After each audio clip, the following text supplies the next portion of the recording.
I didn't realize I was married to a nobody for 23 years until I heard her laugh.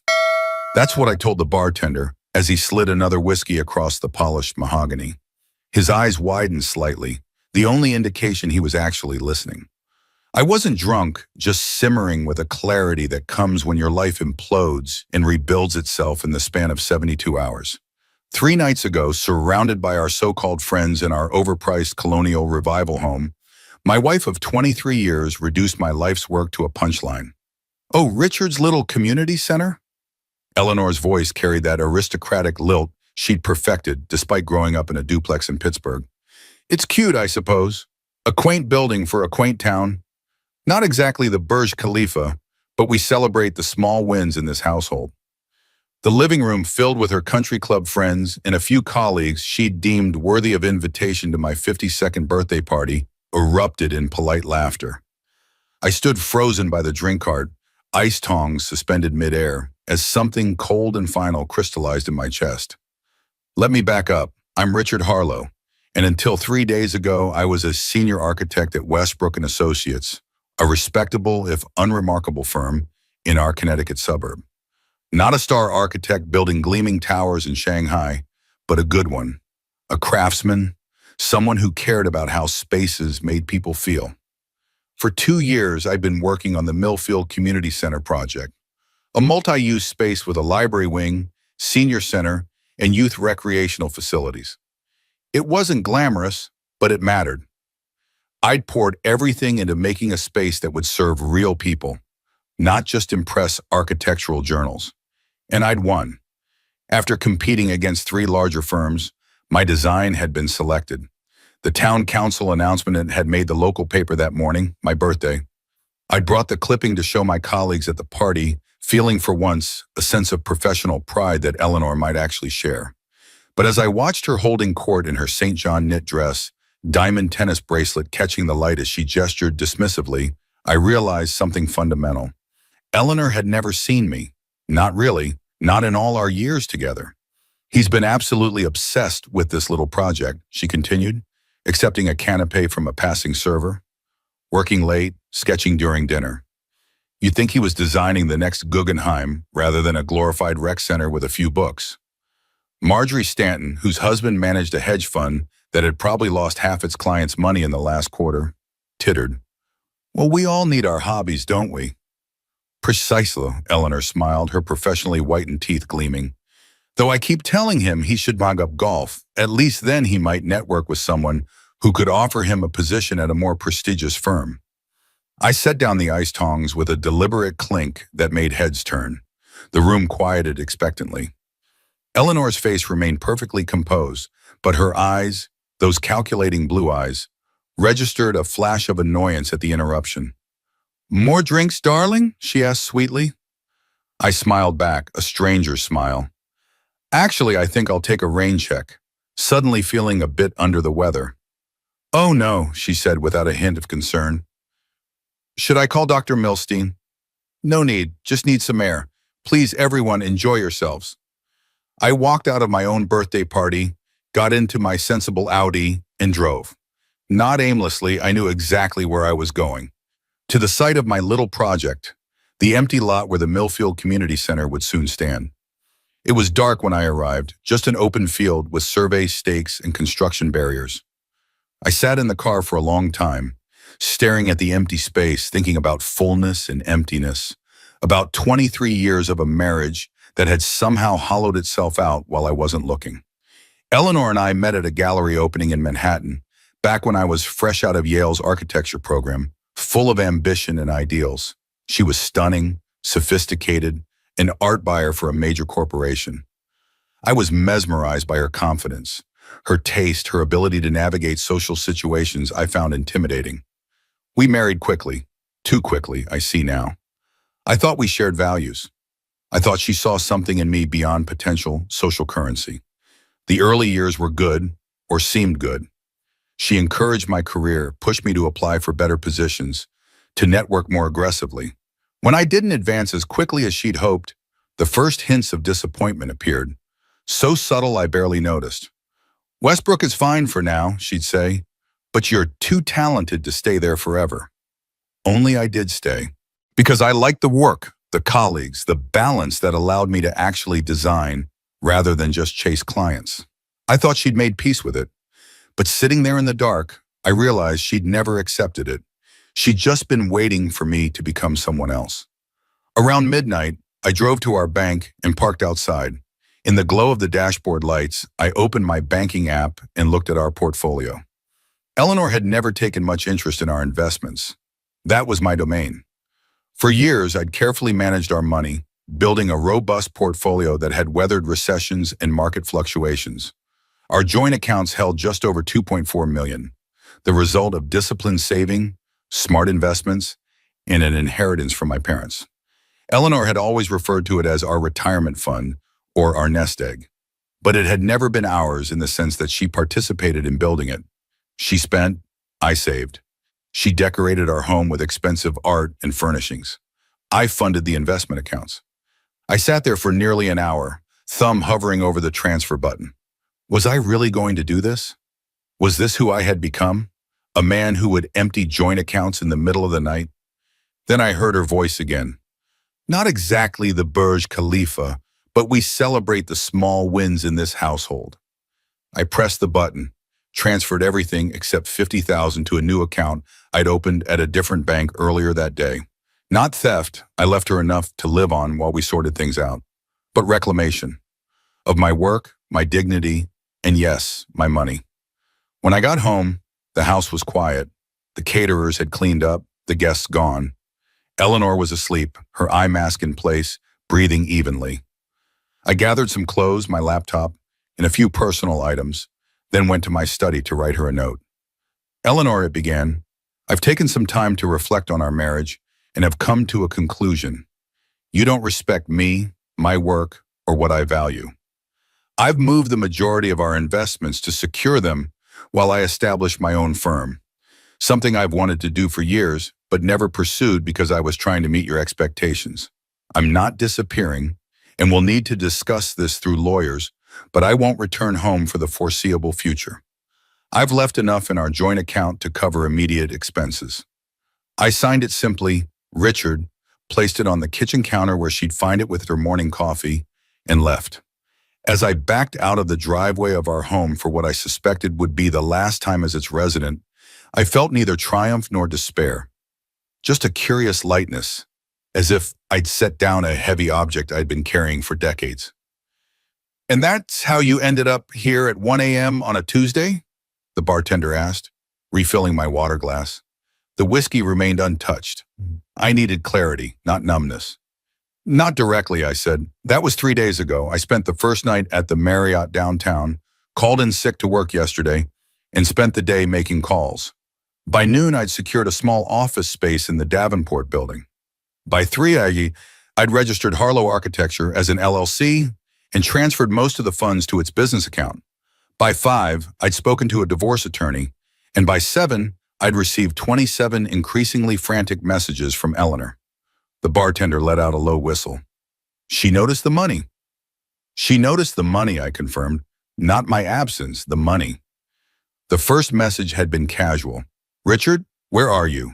Call me. By message 10, I just checked our accounts. What the hell have you done? Call me immediately. By message 20, this is theft, Richard. I'm calling the police if you don't call me back right now. I'd finally responded with a single text. Not theft. Speak to Bradley Morris at Morris & Weinstein if you have questions. I'm safe but won't be coming home. Then I'd turned off my phone and gone to dinner alone at a restaurant Eleanor had always deemed too pedestrian for our social standing. I'd ordered a burger and savored every bite. Damn, the bartender, Mike, according to his name tag, said softly. That's cold. Was it? I asked, genuinely curious. Colder than publicly humiliating your spouse on his birthday?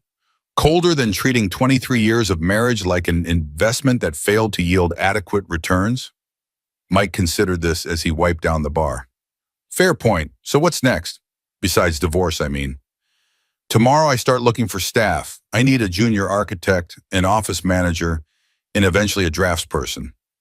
I'm going to focus on public and community projects. Libraries, schools, spaces that serve people rather than just making statements. And the community center? I've already called the town manager. The contract is with me, not my former firm. The project continues. Mike nodded. Good for you, man.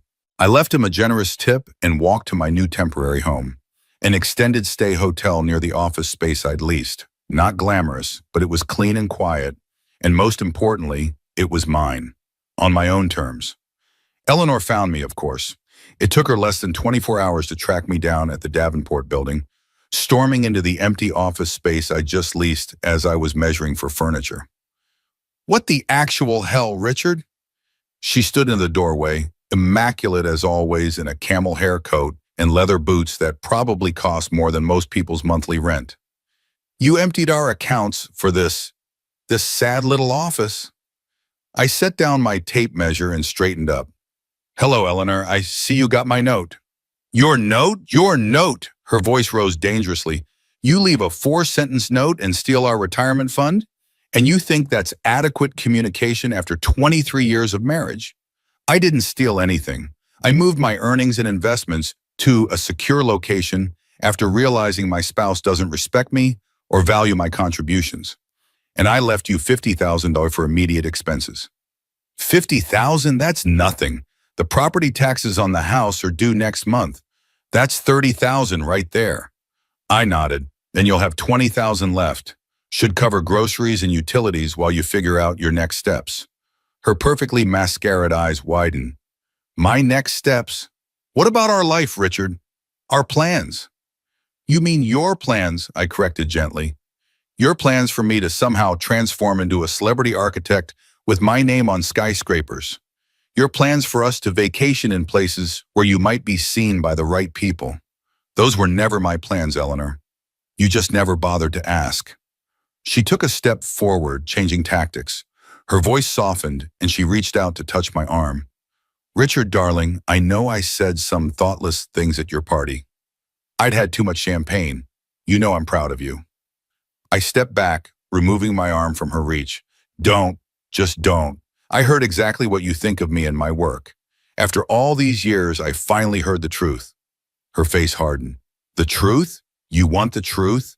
The truth is I've spent 2 decades watching you settle for mediocrity when you could have been exceptional. I pushed you because I believed in you. And this is how you repay me? By having some pathetic midlife crisis and opening a boutique firm to design park benches and public toilets? Something inside me that had been coiled tight for years suddenly released. I laughed. Not bitterly, but genuinely, freely. What's so funny? She demanded. You titum, I said, still smiling. You still don't get it. I don't want to design glass towers for billionaires. I never did. I want to create spaces that make ordinary lives better. That community center you mocked, it will have the first dedicated senior citizen reading room in the county. The youth wing will have recording studios where kids from the underserved East Side can learn audio engineering. The central atrium is designed to host farmers markets in winter when the outdoor market has to close. That's not settling, that's purpose. She stared at me as if I'd started speaking in tongues. This isn't you, Richard. You're having some sort of breakdown. No, I'm having a breakthrough. And for the record, I didn't take all the money for this office. Most of it is being invested in a trust that will fund a scholarship for students from low-income backgrounds who want to study public interest architecture. Her face went from pale to crimson. You what? That's my money too. You've never contributed a penny to our investment accounts. In fact, you've consistently withdrawn from them for your art purchases and country club memberships. I'm your wife. Yes, I said quietly. You are, for now, but the question is, have you ever really been my partner? She had no answer for that. Instead, she switched to threats. My father's attorney will destroy you. You know that, right? Vernon will take everything you have. I shrugged. He's welcome to try, but Connecticut is an equitable distribution state, not a community property state. The courts will consider who earned the assets when they were acquired and what each party contributed to the marriage. Given that you haven't worked since the first year of our marriage by your own choice, and that the investments came primarily from my income and my inheritance. I like my chances. Her mouth opened and closed, no words emerging. Eleanor was many things, but financially naive wasn't one of them. She knew I was right. "You've thought of everything, haven't you?" she finally said, voice hard as granite. "I've had years to think, Eleanor. Years of watching you look at me with barely disguised disappointment. Years of wondering when you'd finally decide I wasn't worth the investment of your time." She drew herself up, dignity reassembling like armor. "You'll regret this, Richard. When you're sitting alone in your sad little office designing sad little buildings for sad little people, you'll remember what it was like to have me by your side." "You were never by my side," I said softly. "You were always 10 steps ahead, looking back impatiently, wondering why I couldn't keep up." She turned to leave, then paused at the door. "How will you even find clients without my connections? My father's friends gave you half your commissions at Westbrook." I smiled. "I already have my first major client, the Millfield Community Center, and I'm meeting with the Lakeside School Board next week about their library expansion. Turns out talent and experience actually count for something." She made a dismissive sound and left, her heels clicking sharply down the hallway like exclamation points punctuating her exit from my life. Marcus Wright turned out to be exactly what my fledgling firm needed: talented, eager, and unburdened by architectural pretension.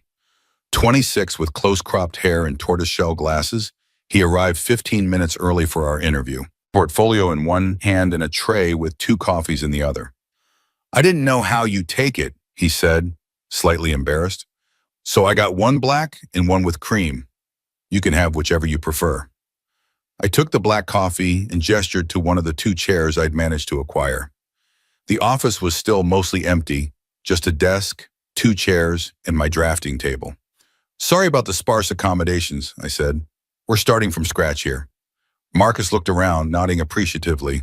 "Great bones, though. Those windows are fantastic. Northern exposure, perfect light for drafting."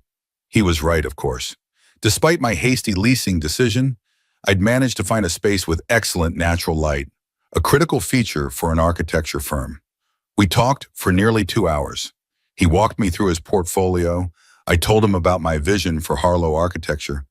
And somewhere along the way, it stopped feeling like an interview and more like a conversation between colleagues. "So why me?" he asked finally. "I'm just graduating. Surely you could attract more experienced architects." I considered this because you haven't been taught to compromise yet, and because your thesis project on intergenerational public spaces aligns perfectly with what I want this firm to be about. He looked down at his coffee cup, clearly pleased. Most firms weren't interested in that project. Too community-focused, not enough aesthetic innovation, whatever that means. "It means they've forgotten why buildings exist in the first place," I said. "Not as monuments to architects, but as spaces for human lives." Marcus studied me for a moment. "Can I ask you something personal, Mr. Harlow?" "Richard, please, and yes, go ahead." "Why now? You had a solid position at Westbrook. Why leave to start your own firm at this point in your career?" It was the question I'd been expecting since he walked in. The architectural community in our region was small. Rumors about my abrupt departure from Westbrook and my equally abrupt separation from Eleanor had undoubtedly already begun circulating. I told him the truth about Eleanor's comments at my birthday party, about my midnight revelation, about reclaiming my investments and my professional identity in one decisive 72-hour period. As I spoke, his expression shifted from surprise to understanding and finally to something like admiration. "That's," he began, then paused, searching for the right word. "That's courageous." I shook my head. "Not courage, survival." I realized I was slowly disappearing into someone else's idea of who I should be. Another few years, and there might have been nothing left of the real me. Marcus nodded slowly. "My dad was an architect too. Corporate buildings mostly. Hated every minute of it, but kept at it for 30 years because it paid well and pleased my mother. Died of a heart attack at his drafting table at 58. His last words to my mom were, 'I should have built what mattered.'" The words hung between us, heavy with implication. "I'm sorry about your father," I said quietly. Thanks. I think he'd be proud that I'm sitting here with you now. Marcus straightened in his chair. So do I have the job? I smiled. You had the key when you recognized the quality of the Northern Light. But yes, officially, Harlow Architecture would like to offer you the position of junior architect. The salary is probably less than you'd get at a larger firm. I'll take it, he interrupted. When can I start? How about now? I need help picking out office furniture. He grinned. Lead the way, boss. The next few weeks passed in a blur of activity. Marcus and I worked long hours setting up the office, reaching out to potential clients, and finalizing the Millfield Community Center plans. I hired a part-time office manager, Diane, a semi-retired former school administrator with an organizational mind that bordered on clairvoyant, and contracted with a professional drafting service for our overflow work. Eleanor, meanwhile, had moved from threats to action. As promised, her father's attorney, Vernon Stanfield, sent an aggressive letter demanding the immediate return of all marital assets unlawfully appropriated. My own attorney, Sophia Mendez, responded with a detailed accounting of the funds, their sources, and a preliminary proposal for divorce settlement that was fair but far from the wholesale capitulation Vernon had demanded. One Tuesday afternoon, as Marcus and I were reviewing revisions to the community center plans, my phone rang. Eleanor. I hesitated, then excused myself and stepped into the hallway to answer. Richard, she said without preamble, we need to talk, in person, no lawyers. I don't think that's a good idea, Eleanor. It's about the house. I have a potential buyer, but I need your signature to proceed with the sale. This surprised me. You're selling the house? I can hardly afford to keep it with what you left me, can I? Her voice was bitter. The property taxes alone will deplete that pitiful $50,000 in no time. I leaned against the wall, processing this. The colonial on Maple Street had been Eleanor's pride and joy. She'd spent years perfecting every detail, from the imported Italian marble in the foyer to the hand-painted wallpaper in the dining room. Where will you go? I asked, surprising myself with the question. My sister has a guest house in Greenwich. I'll stay there until the divorce is settled and I receive my rightful share of our assets. Her sister Charlotte had always disliked me, viewing me as insufficiently successful for her precious younger sibling. No doubt she was now enjoying Eleanor's tales of my treachery and breakdown. Fine, I said after a moment. I can meet you at Bradley's office tomorrow to sign whatever needs signing. Not your lawyer's office, she countered. Neutral ground. The Westfield Hotel lobby, noon tomorrow. I should have refused. Should have insisted on the presence of counsel. But some part of me wanted to see her, to confirm that my decision had been the right one. All right, noon tomorrow. She hung up without another word. When I walked back into the office, Marcus glanced up from the blueprints. Everything okay? Just divorce stuff, I said, trying to sound casual. Meeting Eleanor tomorrow to sign some papers for the house sale. He raised an eyebrow. Want some free advice from a child of divorce? Sure. Don't go alone. I laughed. What do you think she's going to do? 'Cause a scene in the Westfield Hotel lobby? His expression remained serious. I think when people feel cornered, they do unpredictable things. Take your lawyer or a friend. Just don't go alone. I waved off his concern, but his words stayed with me. That night, I called Bradley Morris and filled him in on the meeting. This is irregular, Richard, he said, disapproval evident in his tone. All communications should be going through counsel at this point, especially with disputed assets in play. I know, but it's just about signing papers for the house sale. Eleanor loves that house. If she's willing to sell, she must really need the liquidity. Bradley sighed. At least let me draft a limited power of attorney for you to sign regarding the house sale. That way you're protected if this is some kind of ploy. I agreed, and he emailed me the document an hour later.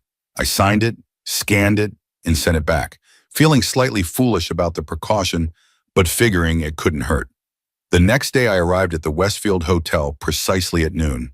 The lobby was busy with the lunch crowd, business meetings at the small tables, tourists checking in, hotel staff moving efficiently through it all.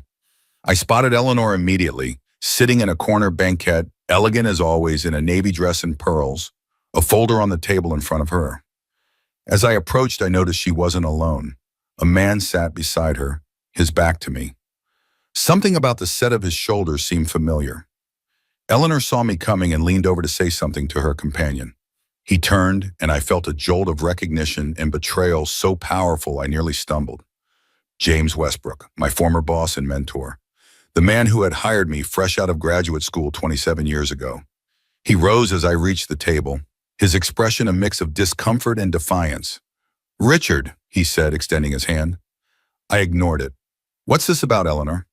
She smiled, that same cold smile I'd seen countless times at charity galas and dinner parties when she was about to outmaneuver someone socially.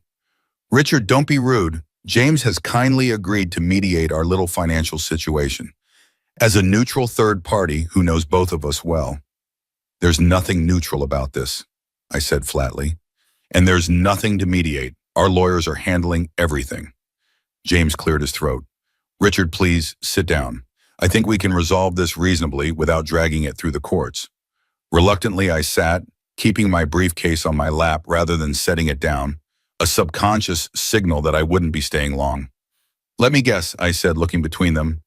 "James has offered to buy out my shares in the investment accounts at a discount, providing Eleanor with immediate liquidity while I get to keep my little firm. Is that about right?" Eleanor's momentary flicker of surprise told me I'd hit close to the mark. "Actually," James said, "I've offered Eleanor a position as our firm's new client relations director.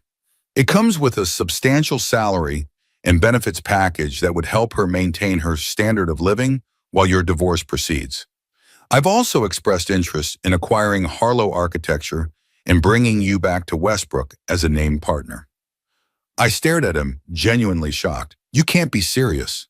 "It's a generous offer, Richard," Eleanor interjected. "James values your talent, even if you're determined to waste it on community centers and libraries." The contempt in her voice when she said community centers and libraries crystallized everything I'd been feeling since my birthday party. This woman who had shared my bed and my life for over 2 decades fundamentally despised what I valued most. "No," I said simply. "No?" James repeated, as if he hadn't heard correctly. "Richard, be reasonable. Your new venture is barely off the ground. The market for public projects is notoriously underfunded, and the stress of a prolonged divorce battle is nothing compared to the stress of spending another day pretending to be someone I'm not," I finished for him. "The answer is no. I won't sell my firm, I won't return to Westbrook, and I won't be manipulated by this obvious attempt to pressure me." Eleanor's composure slipped. "Obvious attempt? Do you have any idea what you've done to me? I've had to cancel my membership at the club. I had to return the gown I bought for the Philharmonic Gala because I can no longer afford it." "I'm playing the world's smallest violin," I replied, surprising myself with the sarcasm. "You're staying in your sister's guest house in Greenwich and worried about gala gowns. Meanwhile, I'm living in an extended stay hotel and building something meaningful. I know which situation I prefer." James looked between us, clearly uncomfortable with the personal turn the conversation had taken. "Perhaps we should focus on the immediate issue of the house sale," he suggested. I turned to him. "Why are you really here, James? Eleanor and I haven't been particularly close to you and Catherine socially in years." He shifted in his seat. "I told you as a neutral—" "Cut the crap," I interrupted. "You fired me the day after I gave notice, effective immediately, despite my offer to stay through the Millfield project transition. That doesn't strike me as the action of someone interested in being neutral."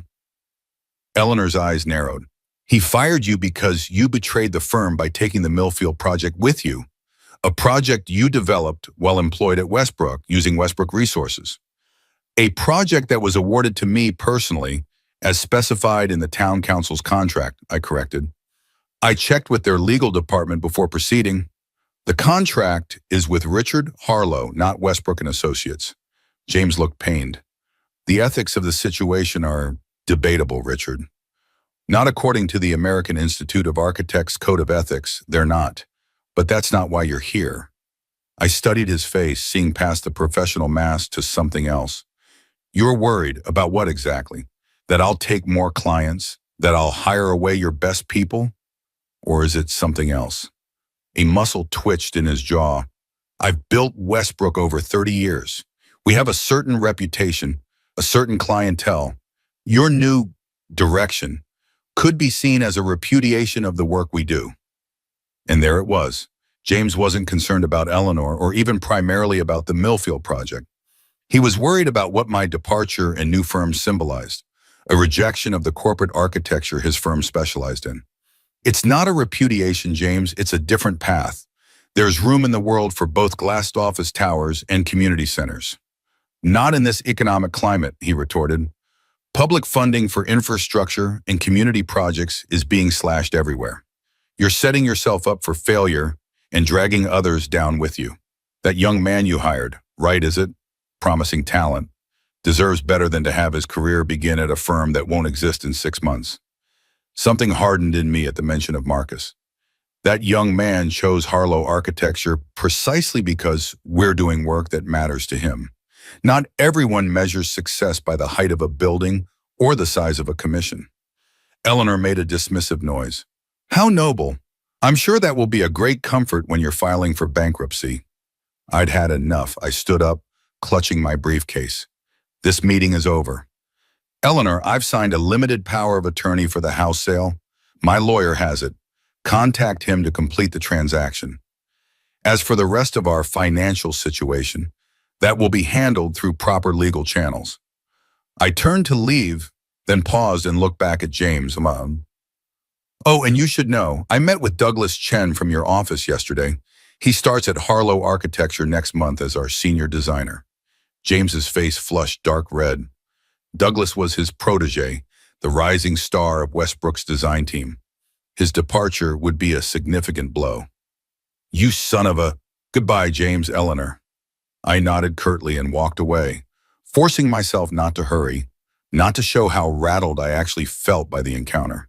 The aftermath of the Westfield Hotel meeting was swift and multifaceted.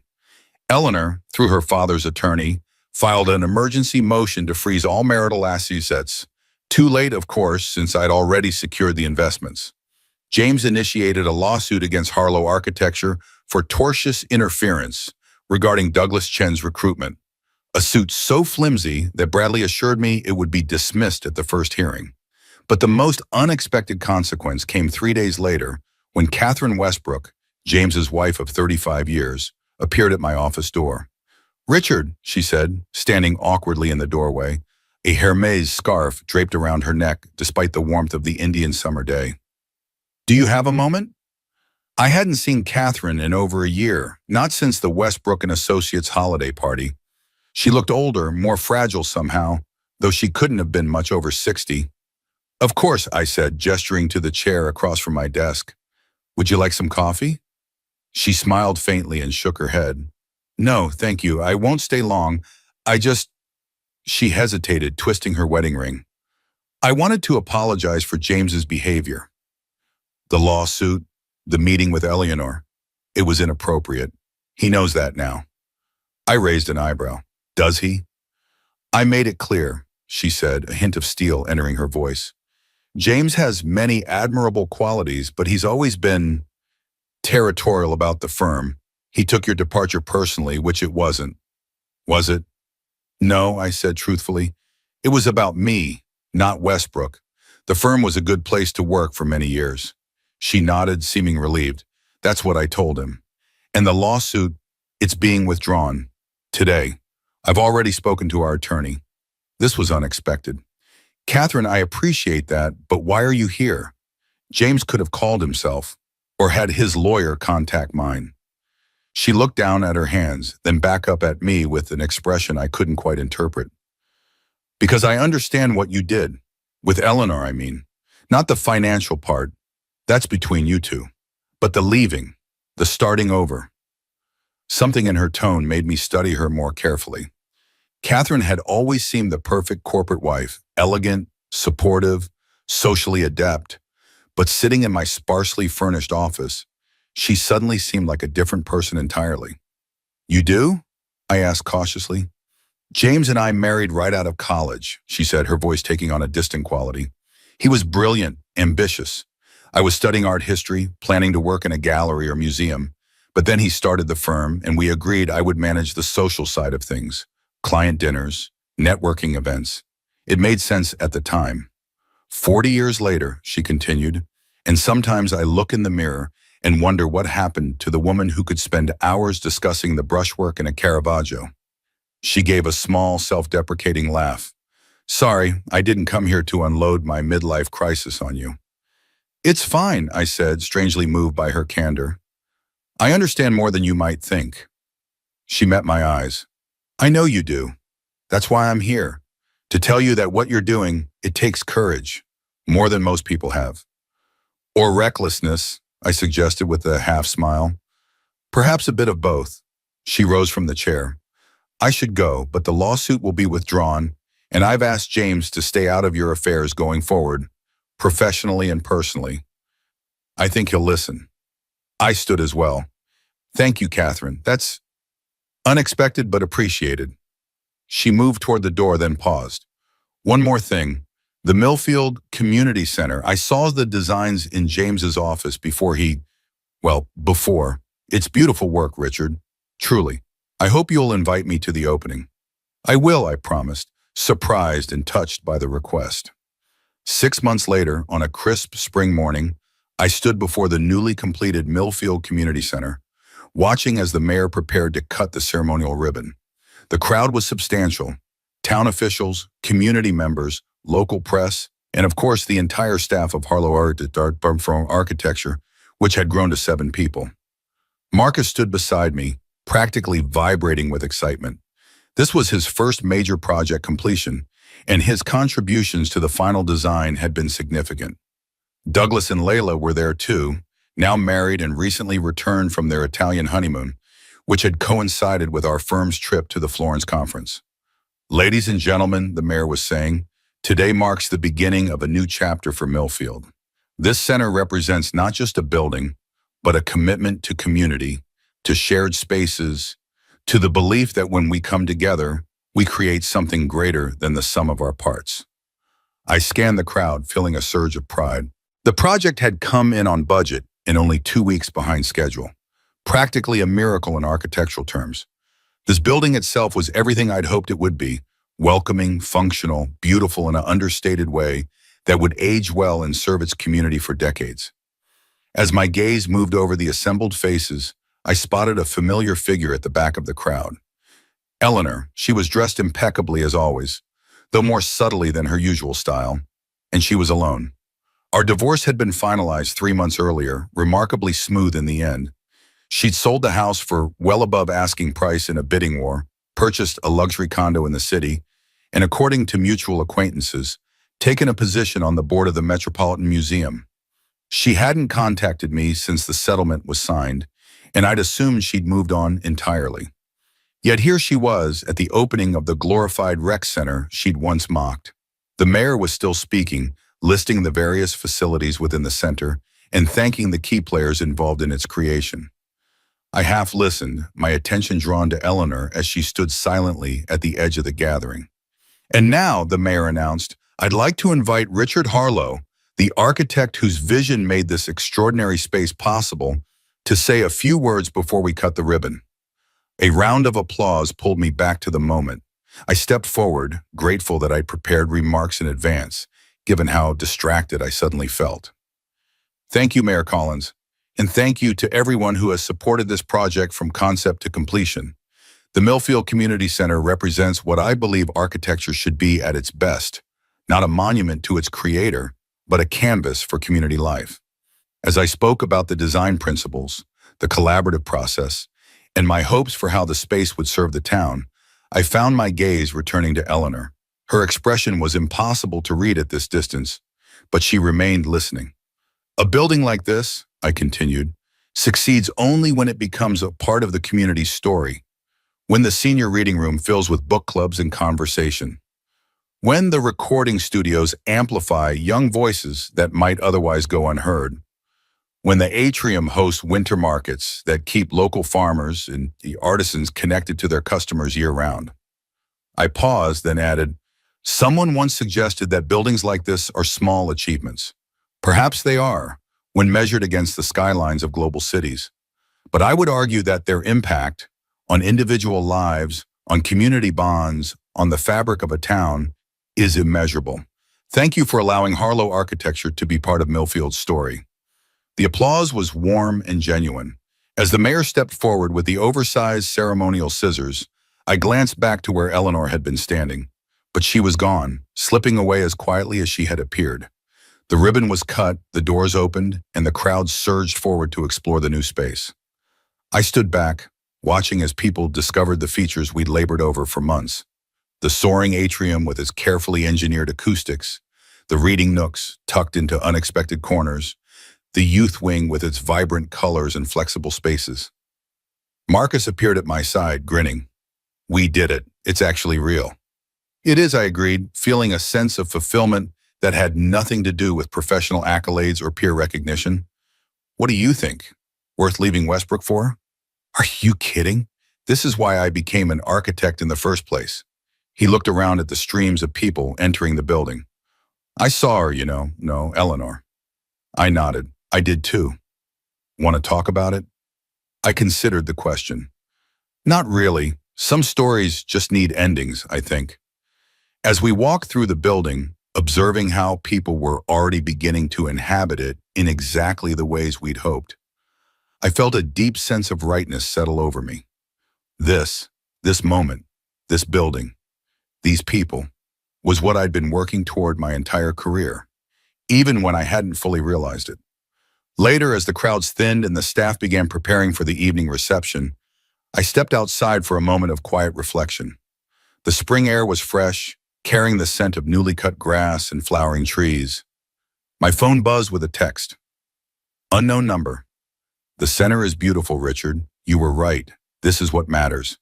E." I stared at the message for a long moment, a complex mix of emotions washing through me. I didn't reply. There was nothing left to say. Instead, I pocketed the phone and went back inside, where Marcus was enthusiastically explaining the sustainable heating system to a group of interested residents, where Douglas and Layla were admiring the mural local artists had created for the youth wing. This was my world now.